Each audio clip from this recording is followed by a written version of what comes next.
আল্লাহ রাব্বুল আলামিন শেষ রাত্রে প্রথম আকাশে আসেন। হাদিস শরীফে এসেছে প্রথম আকাশে আল্লাহ রাব্বুল আলামিন এসে দুনিয়ার মানুষকে ডাকেন, কে আছো গুনাহ করে জীবন বোঝাই করে ফেলেছো, নাফরমানি করেছো, গুনাহ করেছো, অথবা বিপদে পড়েছো, ঋণগ্রস্ত হয়ে পড়েছো, অসুবিধায় পড়েছো, মামলা মকদ্দমায় পড়েছো, আমার কাছে মাপ চাও, আমার কাছে সাহায্য চাও।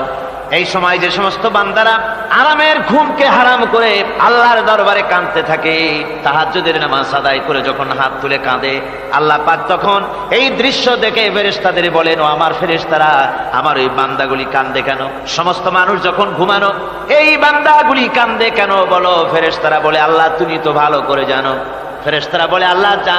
আল্লাহ পাক বলবেন, তবুও তোমাদের মুখ থেকে শুনতে চাই। ফেরেশতারা তখন বলবে, রব্বুল আলামিন তোমার বান্দা গুনাহ করেছে, জাহান্নামের ভয়তে তোমার কাছে কাঁদতেছে, তোমার ভয়তে কাঁদে।